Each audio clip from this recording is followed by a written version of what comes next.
font très mal. 1498 cas positifs hier. C'est le record depuis le début de la pandémie au Maroc. 23 décès, record également négatif. Pour parler des protocoles, les idées, comment juguler cette crise, notamment au niveau des hôpitaux publics, et en particulier là où notre invité travaille, c'est-à-dire à Marrakech, au CHU. Nous avons le privilège de retrouver le professeur Ahmed Dressen El Adib, ancien président de la Société marocaine d'anesthésie, de réanimation, enseignant à l'université El Qadi Ayad de Marrakech. Bonjour docteur. Bonjour Amine. Quel temps fait-il déjà à Marrakech pour pouvoir vous donner un peu la température à tous ceux qui ne sont pas dans la cité ocre? Il fait beau ce matin. Pas trop chaud? Parce qu'en général, le mois de juillet, août... Particulièrement, ces derniers jours, c'est un peu doux. Tant mieux. Sauf que nous ne pouvons pas voyager particulièrement à Marrakech puisque c'est une des zones les plus contaminées du royaume, avec Casablanca, avec Fès, avec Tanger. Comment expliquer, professeur Ahmed Dressen El Adib, ce nombre croissant de contaminations et par exemple ce record négatif d'hier? Le record, ça va monter encore. Vous ne nous rassurez pas du tout. C'est une évolution normale. On connaît maintenant de plus en plus ce virus.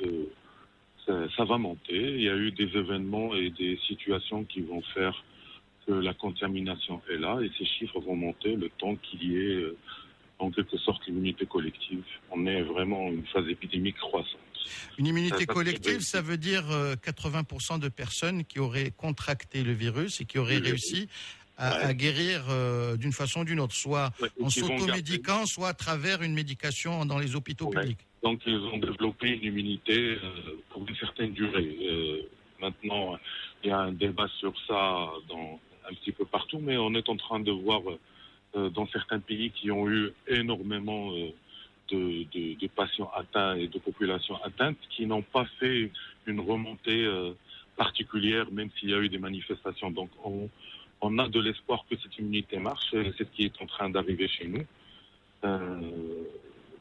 Forcément, les chiffres vont monter. Vous voyez le bon côté des choses. Maintenant, le citoyen voit le court terme. Et le court terme, c'est hier 1498 cas, 23 décès, des personnes dans le communiqué quotidien du ministère de la Santé qui sont sous respirateur artificiel et dont le nombre est croissant. Comment expliquer, c'est la logique du déconfinement, qu'on soit passé à autant de cas critiques? Oui, effectivement. Alors, il y a eu, si je peux refaire l'histoire, dire. Alors, il y a eu une première phase où il y a eu des mesures extrêmement précoces au niveau national. Il y avait une solidarité nationale. On s'est organisé rapidement, ce qui a permis d'aplatir la courbe de croissance pour que le système de santé ne soit pas dépassé.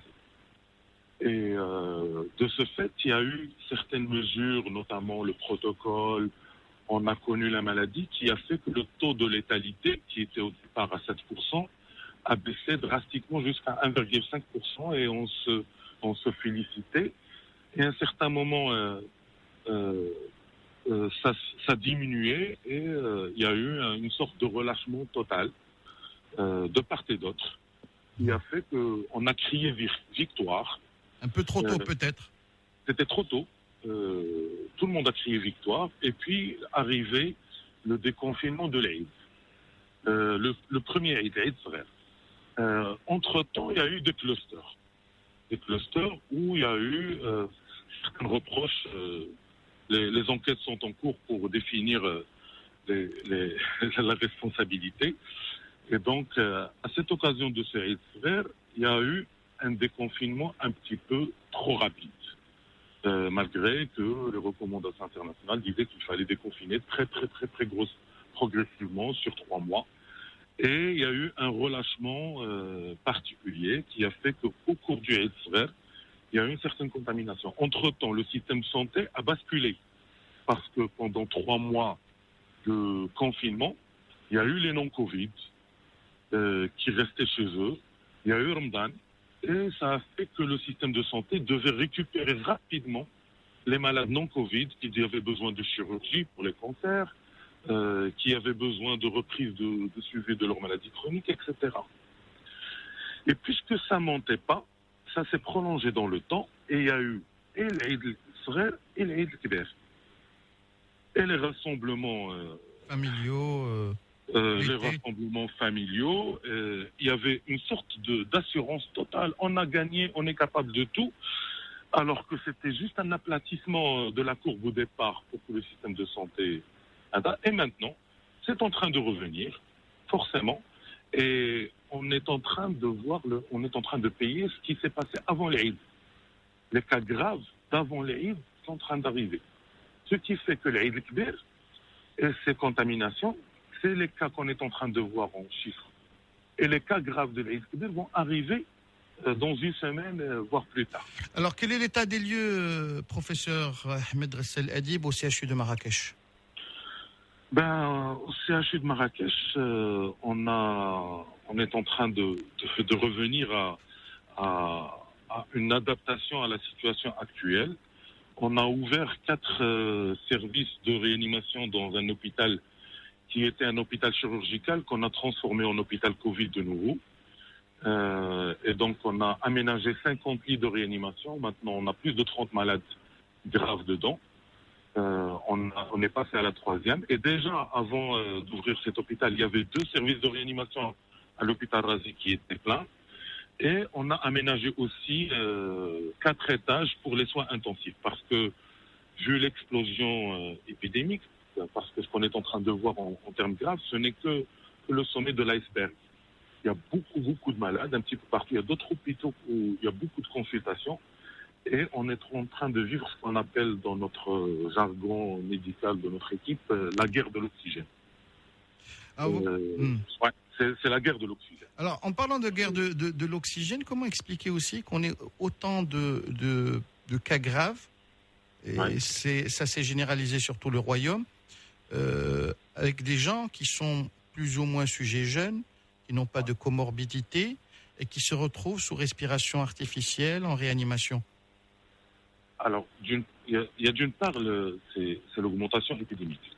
Forcément, plus on a une diffusion du virus dans la population, il y aura un grand nombre de porteurs asymptomatiques dont beaucoup ne sont pas diagnostiqués. On aura un certain nombre de cas critiques et on aura 5% qui arrivent en réanimation. Dans la majorité, c'est de comorbidité. Mais particulièrement pendant cette période, on voit de plus en plus de jeunes qui sont reliés. Alors, on a une visibilité sur tout ce qui se passe dans les réanimations au Maroc. Le point commun majeur, c'est le retard de consultation. C'est ce qu'on a appelé l'intervalle libre. C'est l'intervalle. Est-ce que l'intervalle s'est élargi, justement? Il s'est élargi particulièrement à la période de l'Eid. Ce qui s'est passé, il y a eu le relâchement, il y a eu de l'assurance, ce qui fait qu'il y a eu des gens symptomatiques qui, pendant la période de l'Eid, n'ont pas consulté, et donc ils ont tardé. Il y a eu d'autre part beaucoup de malades à travers le royaume qui ont eu peur d'aller se faire tester pour ne pas atterrir dans des hôpitaux de campagne. Il y a eu aussi des difficultés d'accès aux tests. Vu l'explosion épidémiologique, nos structures n'ont pas été capables de pouvoir tester le maximum et de rendre des résultats très rapides. Et entre-temps, des patients ont attendu trop longtemps la mise en place de traitements à cause du fait qu'on s'est focalisé sur la positive du test. Alors qu'on est au mois d'août, il n'y a pas de grippe, il n'y a pas autre chose. Tout symptomatique, c'est le Covid. Et puis même le ministère qui a fait une circulaire dernièrement, où il y a eu un changement de la définition, où on n'exige plus le PCR pour pouvoir commencer le traitement.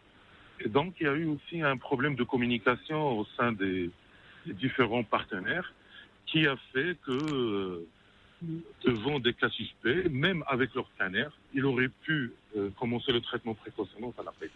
Est-ce qu'aujourd'hui, il y a nécessité de passer les tests? Un scanner ne serait pas suffisant pour auto-confiner certaines personnes qui auraient de légers symptômes et leur cas contact qui serait asymptomatique? Le scanner, il n'est pas indiqué chez tout le monde. Il est indiqué chez les patients qui présentent des signes respiratoires. Un asymptomatique, on ne va pas aller faire un scanner chez des asymptomatiques. Donc, et maintenant, on est dans une période où il faut rationaliser chaque chose. Les patients symptomatiques, il faut les prendre en charge, il faut les tester, il faut éventuellement des scanners. Mais tous les autres, si on est capable de faire le test, c'est bon, mais sinon, au moindre symptôme, il faut commencer le traitement. Et là vient le rôle de la médecine de première ligne. Qu'elle soit publique, qu'elle soit privée, qu'elle soit médecin généraliste de famille, qu'elle soit spécialiste, il faut que tout le monde soit conscient que la définition doit obligatoirement changer et qu'il faut qu'on traite les patients très très rapidement.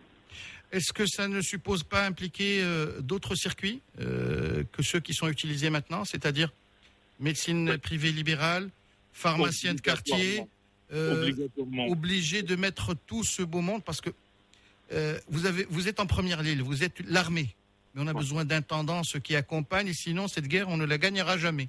Mais qui est épuisé et démotivé et commence à tomber malade et l'autre. Justement, il faut pas que les effectifs qu'on perde, on ne puisse pas en récupérer d'autres, même en seconde ligne. Déjà, avant l'épidémie, le secteur privé dans le système de santé jouait un rôle majeur et très important. C'est pas un système privé, c'est un système privé certes, mais qui a des objectifs de rendement national. Il participait dans la santé publique marocaine de façon très très forte. Plus de 50% de la patientèle marocaine est prise en charge dans le secteur privé. Alors, tout ce beau monde, il faut qu'il soit intégré. Et c'est le moment ou jamais de concrétiser le partenariat public-privé.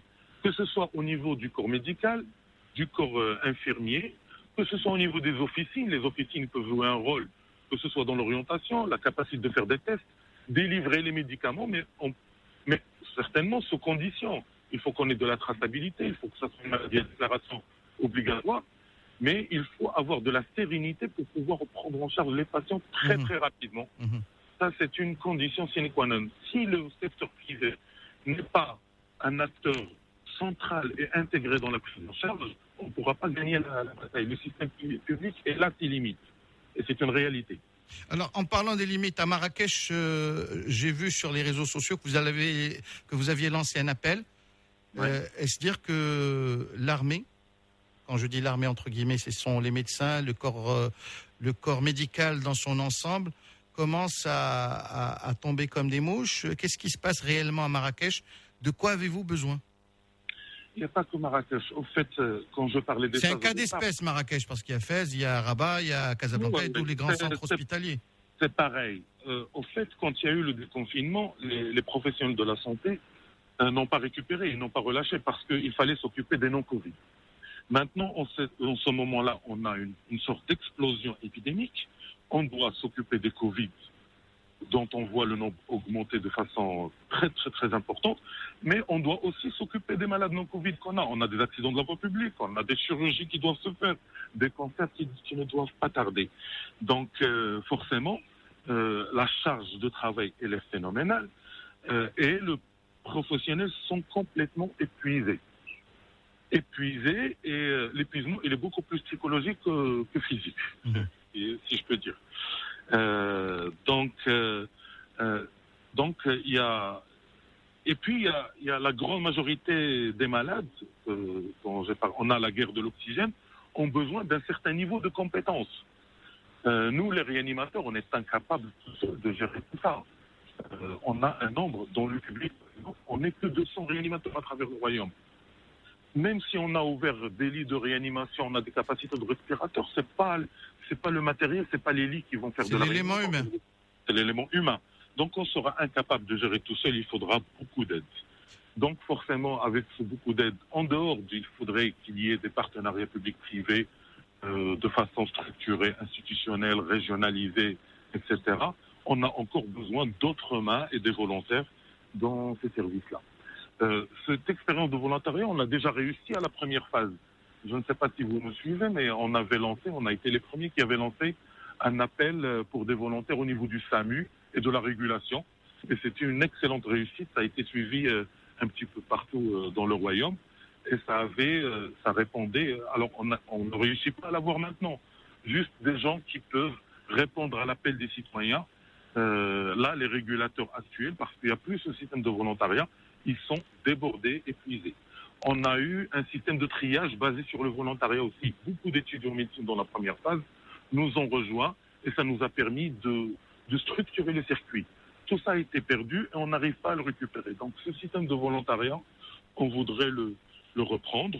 L'expérience de Marrakech, je pense qu'elle va être reproduite dans les autres villes. Il y a mes collègues qui m'ont contacté, je pense que ça va se faire assez rapidement. Mais il faudrait qu'aussi, dans ce système de volontariat, qu'on soit entreprenant, qu'il faudra qu'on motive les gens qui viennent volontaires et surtout assurer leur protection.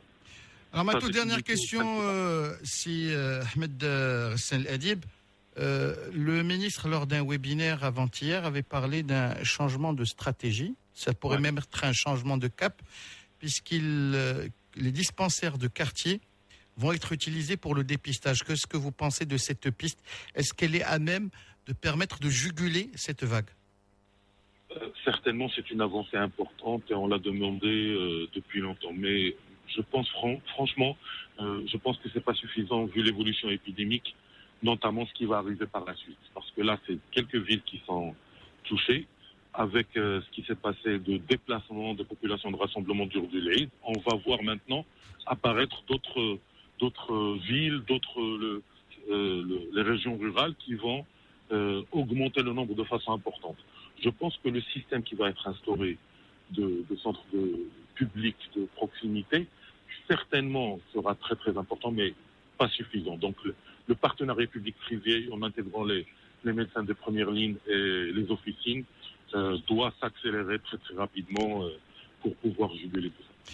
Merci beaucoup, professeur Ahmed Ressel Adib. Je rappelle que vous êtes enseignant à la faculté de médecine, Université Qadir Ayad de Marrakech. Vous êtes ancien président de la Société marocaine d'anesthésie, d'analgésie et de réanimation. On se retrouve très bientôt. J'espère qu'on se retrouvera dans de meilleures circonstances, histoire de parler également de votre passion, parce que vous êtes certainement un passionné de sport comme tout le monde et que vous avez un